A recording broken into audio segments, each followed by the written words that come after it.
has some great gifts for Mom for Mother's Day, and the Double Hook Bar is there to serve you with those delicious ice-cold adult beverages. I saw one of those sea breezes, so great refreshment all over the Midway.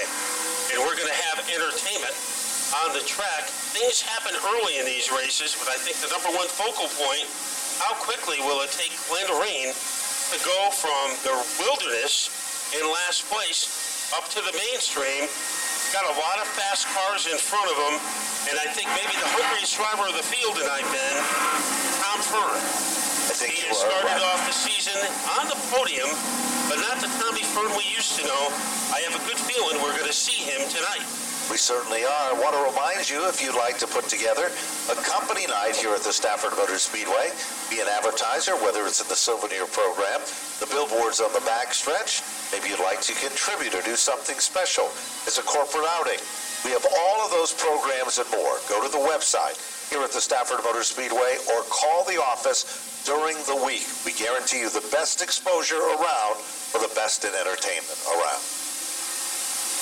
And we are off to high speed, and Tyler Leary gets a jump. So a great way to get it started over Darrell Keene. Already side by side for third and fourth. Quintiliano trying to hold off Paul LaRue. Look at Glenn Rain, 3 wide at the back of the pack. But Paul LaRue looks very comfortable on the outside groove, trying to take the spot away from Quintiliano. There's no question about it. Last week, Paul LaRue showed that he had the giddy-up to get to the front of the field, and he was very strong. Now look at Tom Fern. He changed the color combination to the old traditional 92 look. Fern moves onto the podium in the 3rd spot.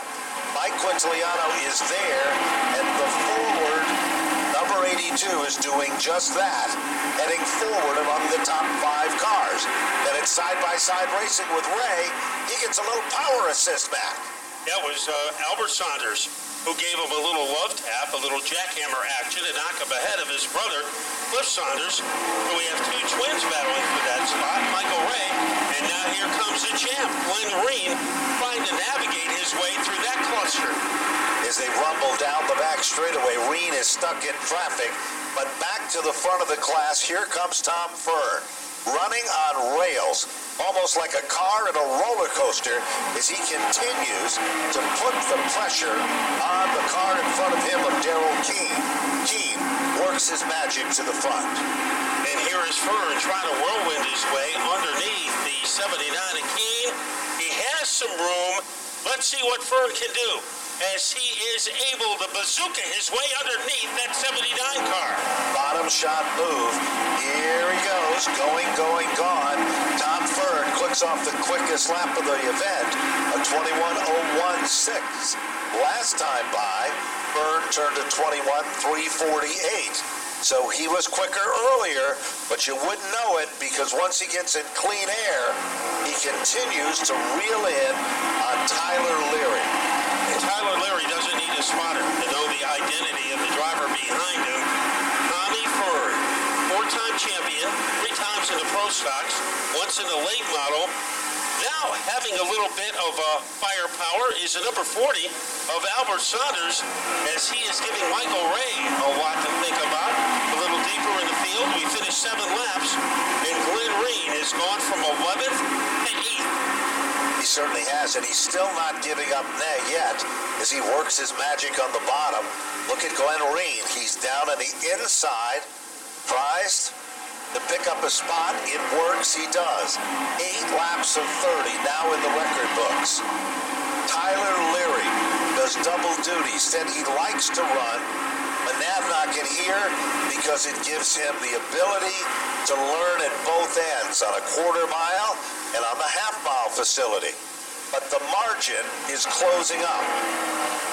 Well, right now he wants to learn one thing, how to hold off Tom Fern, because Fern, he is the brightest blip on the radar screen, and here comes Fern, trailing only by the length of an ironing board against Leary.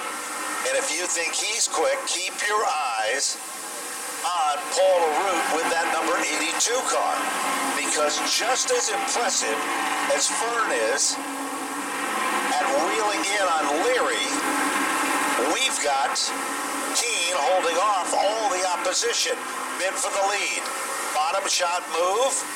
Off turn number 4. Brand new leader emerges. 11 laps in. Tom Fern takes over the lead with a 21.511 to a 21.946. Paul LaRue almost got underneath Harold Keene in the second quarter. So let's see if he can regroup. Quintiliano 5th. Michael Ray, who won a week ago, has been in the middle of the pack all night long, trying to hold off Glenn Reen. Let's see if Tyler Leary can get a little resurgence in that number 11 car and give Tom Fern a battle. It's a good battle further back there, and Glenn Reen just can't get the job done as yet, as we are still 2 laps shy of the halfway marker in this event. Meanwhile, Leary is not letting Fern get far out of his sight.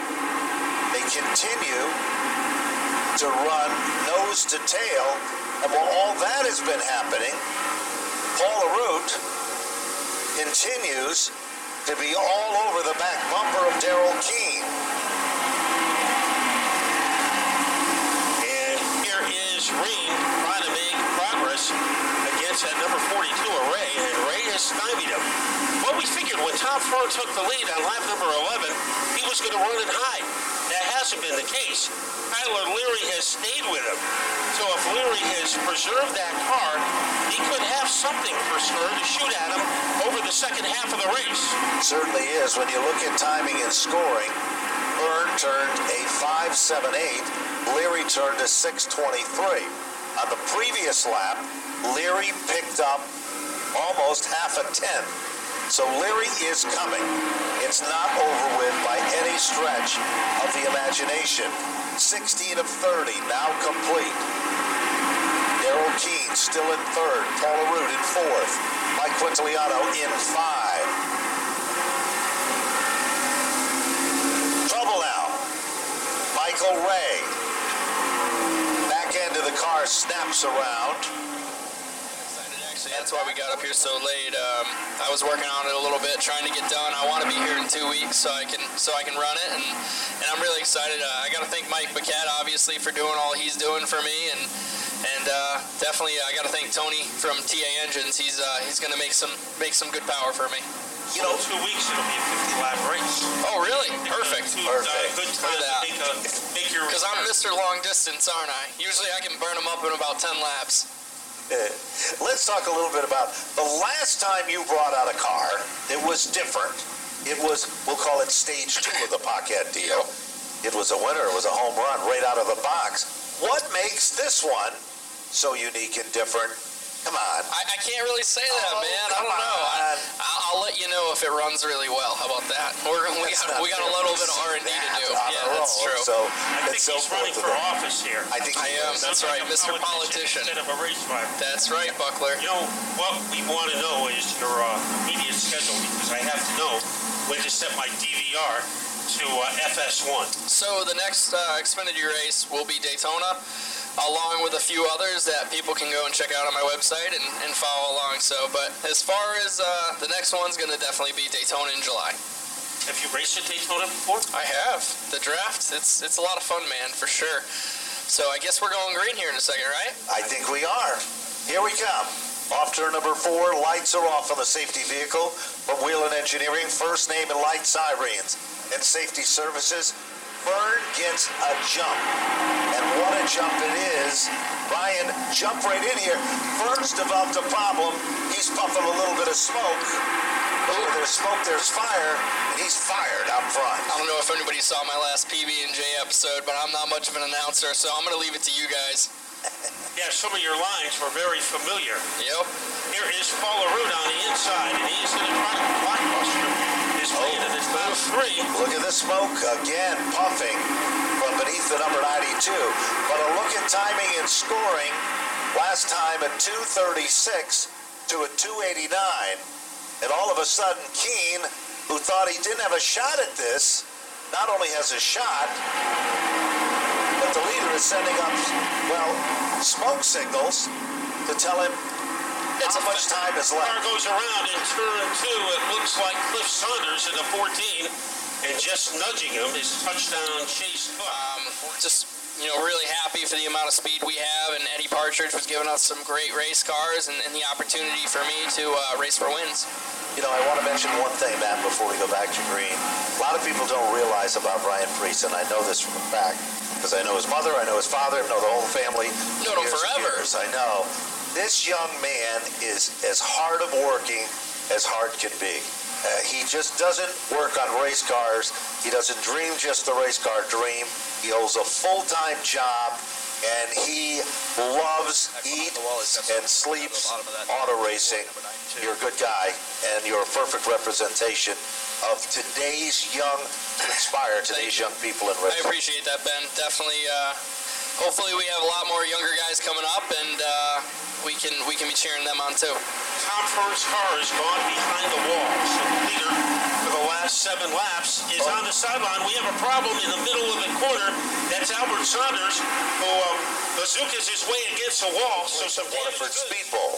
And Chase Dowling has already driven that car at Thompson and finished in the runner-up spot. Did a great job finishing behind Rowan Pennick on April 8th. So that is definitely a car to be reckoned with. What about Brett the Jet? Is he planning on coming out? He made his Valente Modified Tour debut on Saturday, driving the Bill Gaston Racing Enterprises number 6 car. So it is good to see him take the next step in his career, going from an SK Light all the way up to a full-power modified. He did a great job with that. A great group of guys, really hard-working guys. I call them the guys from next door. We tease them a lot. I tease them a lot. But they do an amazing job in the Johnny's Mud Run group. Well, here we go. Keane do an amazing job because he's going up against Paul LaRue on this double-file restart. Here's the green. And just as we called it, Darrell Keane, wasting no time at all. But the guy to watch is the guy in black, and that is the number 82 machine. And that, of course, is the Supreme Industries forward car. And believe you me, it is going forward. And that is Paul LaRue in the outside lane of Leary. Michael Ray was in the suburbs for most of this race, pretty far back. And now he has infiltrated his way to the top 4. What about Mike Quintiliano having a great battle with touchdown Chase Cook as a whirling dervish their way into the 4th quarter? Darrell Keane trying to open up some breathing room between himself and Tyler Leary, looking for his first ever Stafford late model victory. It wasn't more than a few laps ago that we saw Ray literally backed into the Armco barrier, but he gathered it back, and he's stronger than ever. Believe it or not, he has worked his way onto the podium among the top 3. Meanwhile, Paul LaRue isn't giving up, and another guy that was involved in a jingle earlier is Cook with that number 99 car, and it appears that all of a sudden the Paul LaRue car is definitely become a little bit evil, Matt, because it was so strong a few laps ago, and now it's starting to slip further back. As that car is starting to give up, a man who is definitely not giving up, Tyler Leary, he pulled to within the width of a credit card against Darrell Keane, then dropped back a little. We'll see if he is capable of making one last run. What is Darrell Keane thinking about? Remember, on Sizzler Sunday, he had a big lead and let it get away from him. He said, I choked. It was my fault. So he is looking for redemption. Will he find it in the next 5.5 laps? There's no question about it, and Tyler Leary is right there. 21,625 the leader. 21,664 your second place car. Literally, Leary runs in the tire tracks of Darrell Keane at the point. Now he sees daylight, Matt, to the bottom. Can't do it, almost there. Less than 5 circuits, 2.5 miles. What's it going to be? Off turn number 4. Here comes Leary again. Remember, Leary's strongest point in the racetrack has been going into turn 3, Matt. In turn 2, he's not shabby either. He got a good run off at the last time. this time, Keene is holding his own. I think Keene's heartbeat is traveling faster than his speedometer. There's no question about it as they rumble back to the stripe. Leader of the pack. It is still Daryl Keene, but the clock is ticking. Meanwhile, Tyler Leary is still there. Less than 3. Now look a little further back. All of a sudden, Paul Arute has got things back under control. He's followed down by one of the Saunders twins, and Mike Quintiliano is right there with him in the 99 of Cook. The toughest 2 laps in the racing career, Daryl Keene coming up now. Is Leary capable of making a run as they blowtorch their way off of turn number 4? Leading by the length of a fingernail. Daryl Keene 1 lap away. Can he keep it together for 1 more lap? Remember, he told us last time he was nervous. Will those nerves have the best of him? It doesn't look like it. Confidence is up. Keene is the man to beat. Leary is reeling him in. Less than 1 turn. Ladies and gentlemen, off turn number 4. He has done it. Daryl Keene has secured a victory here in Stafford. Tyler Leary to finish in second. Michael Ray. There was a time where my father did exactly what you guys are doing. PA announcer at Oswego Speedway. You know, in Oswego, in its heyday, that was the home of super modified racing. It was really quite amazing. Now, we just didn't bring you here to, and we loved having you, don't get me wrong, to talk about the weather and everything else. We kind of wanted you to experience the whole deal. We wanted you to get in a car and feel the power, and you did. What was that like, Bob? Bob Potter took me for the most thrilling ride of my life. Now, I'll preface it by saying I did spend a little time with a guy you guys may remember as Rick Mears up at New Hampshire International Speedway with a ride-along. But let me just say, tonight was absolutely amazing to ride in the 2-seater with Bob Potter, you know, the 11-time champion. There was a time I couldn't speak for a couple of those laps. Well, speaking of amazing, that was a performance by Daryl Keene.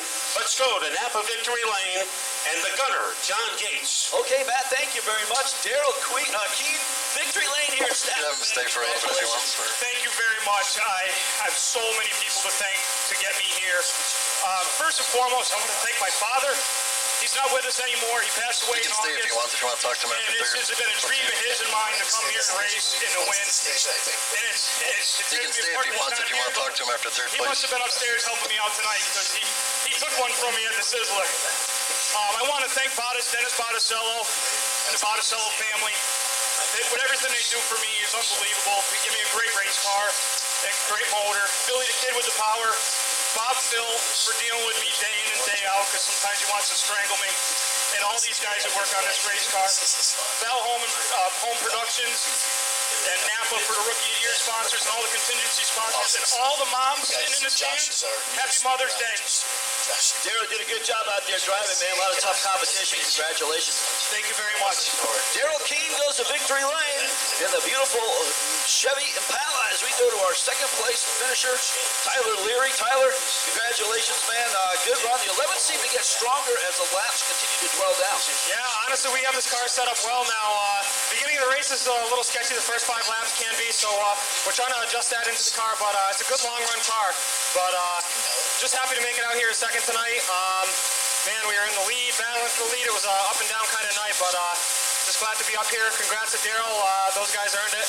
And couldn't do it without all the contingency sponsors here at Stafford. I got to thank Hoosier Tires, Sunoco Race Fuel, iRacing, Call Before You Dig 811, and Napa Auto Parts. All right, man. Good driver right there. Tyler Leary, 2nd place in your late model main event. Let's talk to our 3rd place finisher tonight, Michael Ray. Mike, the 42 car, looking good and running good. A little rough there on the start, however. Well, I don't know if it's rust. You know, I got wrecked by probably the biggest hack to ever put on a helmet at this track. I won't name names, but everyone knows who he is. I'm happy to see him parked. I think that should be a permanent thing. But anyway, you know, not bad for 18 car, right? Back-to-back podiums, shoots fast. You know, like you said, little issue at the start, but not too bad. Mike, how about some sponsors on that car? Yeah, I mean, you know, mainly Torino Services for the onboard camera. DMW Graphics put the wrap on it even if it was a little bit of a hasty wrap job. You know, other than that, it's really my family, you know, my dad, my mom, my brothers. Billy, Mike, everyone, you know, they put in so much work on this car, and, you know, I wouldn't be here without them, so. Hey, good piece of driving, man. Top 3, not bad in the late models. Michael Ray, let's go back up to the tower.